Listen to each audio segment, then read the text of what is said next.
Um, tawag dyan, naalala niyo ho yung nakaraang linggo, no? Yan, yung ngumanga. Yan. Tungkol ito doon sa sa impeachment si Attorney Christine Ferrer nung nabanggit niya na misleading questions are allowed. So yan ang kanyang reaction. So gusto ko lang naman pong ipakilala sa inyo kasi ang daming nagtatanong sa akin, JDB, sino ba itong abogadong ito? Yan. So gusto ko hong sabihin sa inyo, tanong ko muna sa inyo, kilala niyo ho ba itong abogadang ito? Yes, abogada po siya. Okay? Oh. Ito hong abogadang ito, ang kanya hong pangalan, yan ho, na binansagan na pambansang reaction. Alright? Siya ho ay si Attorney Bettina Zamora. Yan ho. So isa ho siyang pare. Okay? Kaya akala ninyo lalaki siya, kahilera pa ng mga kasama ni Attorney Kapunan. Actually, yung isa doon sa kasama ni Kapunan ay panganay niya pong anak.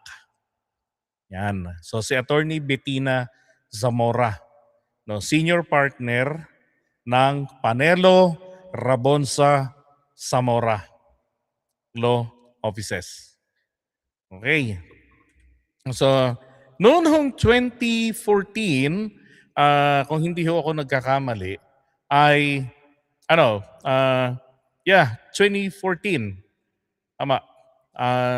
Naging laman na rin po siya ng balita.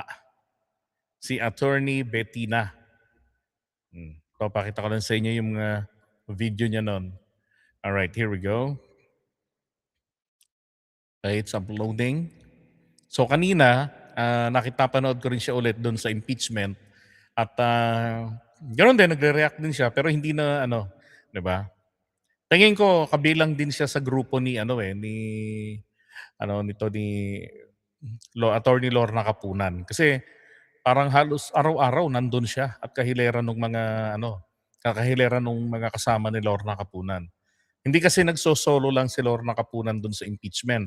Bukod po dun sa mga kasama niya na mga House prosecutors, katulad rin nitong mga kongresista at saka nito ni na Attorney Ligutan, ito ho, napapansin ko nandun din. So mukhang kasama rin. Okay, so ito po siya noon. Right, pasok. Yan. Bakit di pwede masyado? Bakit hindi pwede? Ano ground nyo? Ito ang mainit na tagpo na nakuna ng cellphone video sa EDSA Ortigas madaling araw ng Martes. Makikita ang isang motorista na nakikipagtalo sa mga tauhan ng MMDA at mga pulis Quezon City. Hindi ko kayo threaten. Okay, so yan ho siya dati. Si Attorney Bettina Zamora. Okay, so 2014 pa lang nakilala na rin po yan, naging laman na rin ng balita. No, ayan no. Okay? So sa mga nagtatanong kung sino tong lawyer na to, kasi meron akong isang kinoment, sabi ko, mga Kapunan din yan eh. Sabi ko, yung mga nasa likod ni Lorna Kapunan. Sabi sa akin, sige nga, pangalanan mo nga sila. So ginawa ko ngayon, hinanap ko muna to kasi yung lalaki, yung malaking katawan, kilala ko. Si mamaya mabagitin ko sa inyo yun. Anak yun ni Lorna Kapunan. Tapos etong isa, hindi ko alam ang pangalan. So na-research ko nga at ito na nga po siya.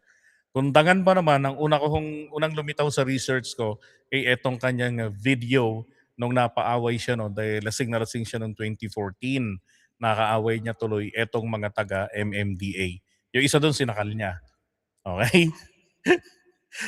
Alright.